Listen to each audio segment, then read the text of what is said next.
As I mentioned, I am the intern or student minister this year at Third Unitarian Church. I'll try to stay next to the mic. It's not my style, but I'll do it.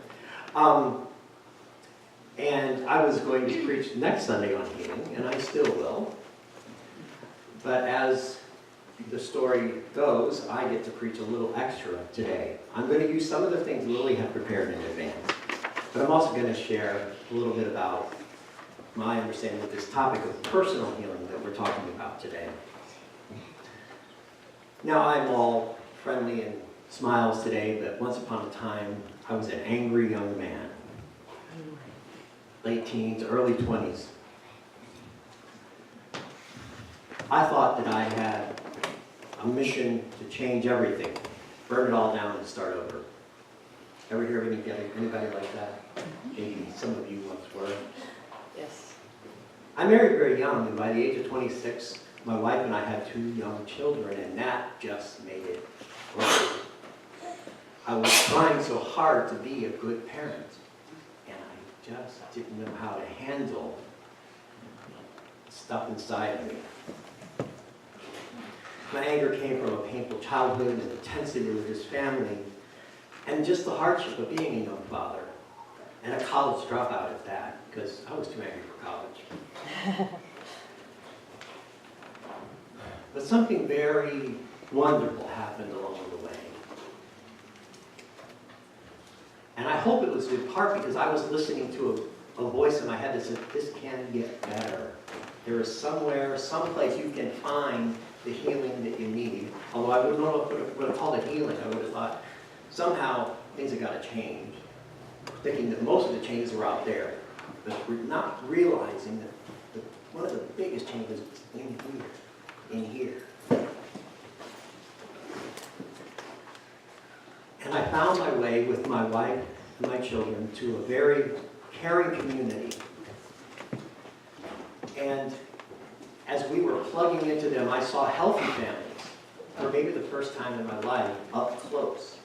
My own family wasn't very healthy. And I saw that there was a different way to be a father, to be a man. One of the most important things said to me during this journey with this new community was from one of the counselors in the community. She said to me one day, well, we all have anger. Sometimes a lot of it. But someday, you will need to learn how to use your anger constructively. Such a simple thing to say. So very hard to do. I won't go into all the details. It took years of counseling and medication. Thanks for science, yes. To heal me as a person, and I'll admit, even today I'm not done. I've learned another thing. It's a lifelong journey. We all have healing work to do. Yours and mine don't look exactly the same.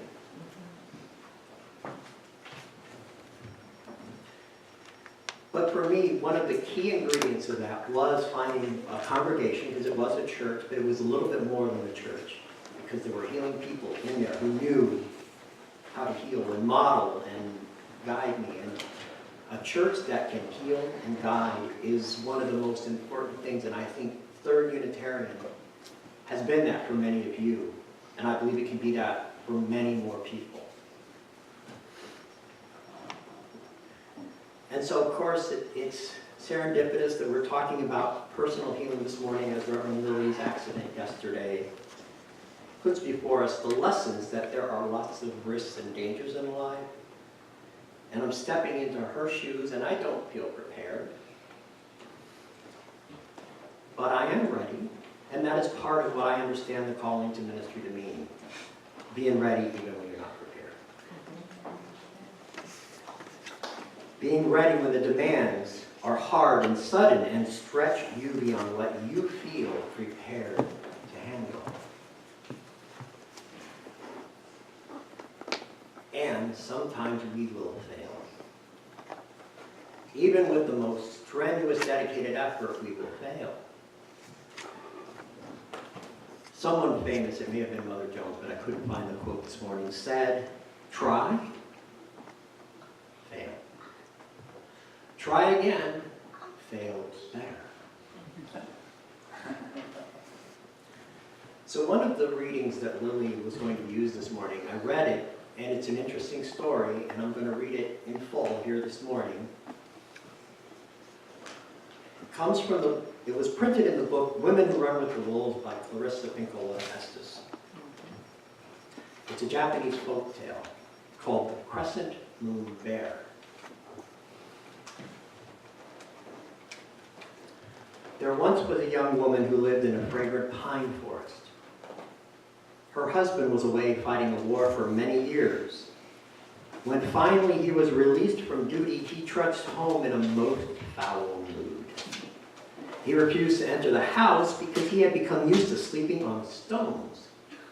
He kept to himself and stayed in the forest. His young wife was excited, and when she learned her husband was coming home, she cooked bowls of tasty soybean curd and 3 kinds of fish, 3 kinds of seaweed, and rice sprinkled with red pepper and nice cold prawns. Smiling shyly, she carried the food to the woods and knelt beside her war-weary husband and offered him the beautiful food. But he sprang to his feet and kicked the trays over. "Leave me alone," he roared, and he turned his back on her. He became so enraged she was frightened of him. Time after time this occurred until finally, in desperation, the young wife found her way to the cave of the village healer who lived just outside. "My husband has been badly injured in the war," the wife said. "He rages continuously and eats nothing. He wishes to stay outside and will not live with me as before. Can you give me a potion that will make him loving and gentle once again?" The healer assured her, "This I can do for you, but I need a special ingredient. Unfortunately, I am all out of the hair from the Crescent Moon Bear.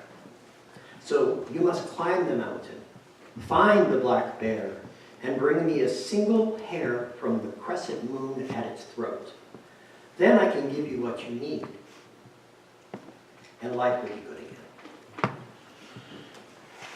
Some women would have felt daunted by this task. Some women would have thought the entire effort impossible, but not she, for she was a woman who loved.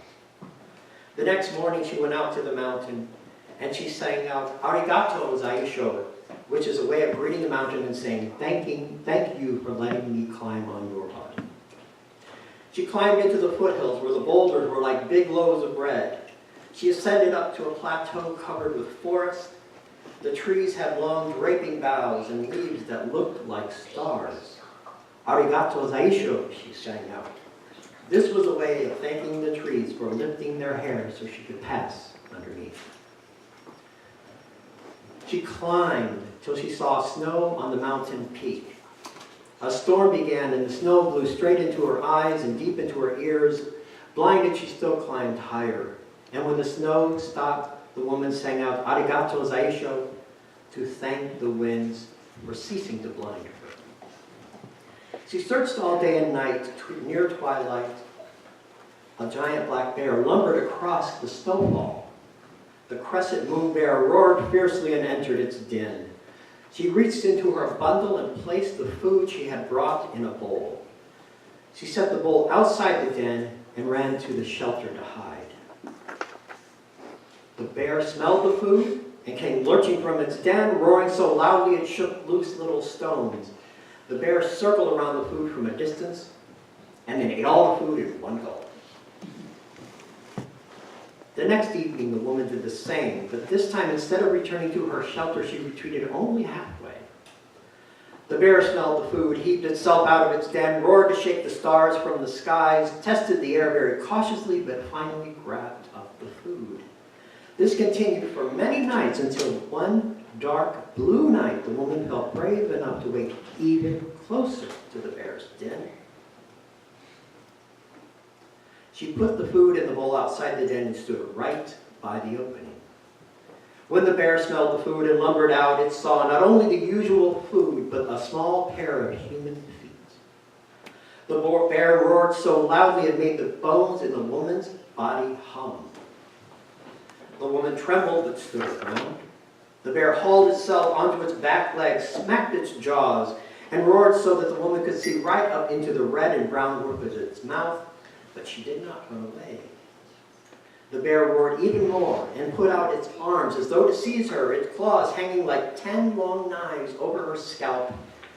The woman shook like a leaf in the wind, but stayed right where she was. "Oh, please, dear bear," she pleaded. "Please, dear bear, I've come all this way because I need a cure for my husband." The bear brought its front paws to earth in a spray of snow and peered into the woman's frightened face. For a moment, the woman felt she could see entire mountain ranges, valleys, rivers, and villages reflected in the bear's old eyes. A deep peace settled over her, and her trembling ceased. "Please, dear bear, I've been feeding you all these past nights. Could I please have one of the hairs from the crescent moon on your throat?" The bear paused. This little woman would be easy food. Yet suddenly he was filled with pity for her. "It's true," said the crescent moon bear. "You've been good to me. You may have one of my hairs, but take it quickly, then leave here and go back to your home." The bear raised its great snout so the white crescent on its throat showed. Quickly, she pulled a hair. "Oh, thank you, crescent moon bear. Thank you so much." The woman bowed and bowed. The bear roared at the woman in words she could not understand, and yet words she somehow had known all her life. She turned and fled down the mountain as fast as she could. She ran under the trees with leaves shaped like stars, and all the way through she cried "Arigato Zaisho" to thank the trees for lifting their boughs so she could pass. She stumbled over the boulders crying "Arigato Zaisho" to thank the mountain for letting her climb upon its body. Though her clothes were ragged, her hair askew, her face soiled, she ran down the stone stairs that led to the village, down the dirt road, and right through the town into the hovel where the old healer sat tending the fire. "Look, look, I have it, I found it, I claimed it, a hair of the crescent moon bear," cried the young woman. "Ah, good," said the healer with a smile. She peered closely at the woman, took the pure white hair and held it out toward the light. She waved the long hair in one hand, measured it with one finger, and exclaimed, "Ah, yes, this is an authentic hair from the crescent moon bear." And then suddenly she turned and threw the hair deep into the fire, where it popped and crackled and was consumed in a bright orange flame. "No," cried the young wife, "what have you done?" "Be calm, it is good, all is well," said the healer. "Remember each step you took to climb the mountain? Remember each step you took to capture the trust of the crescent moon bear? Remember what you saw, what you heard, and what you felt." "Yes," she said, the woman, "I remember very well." And the old healer smiled at her gently and said, "Please now, my daughter, go home with your new understandings and proceed in the same way with your husband."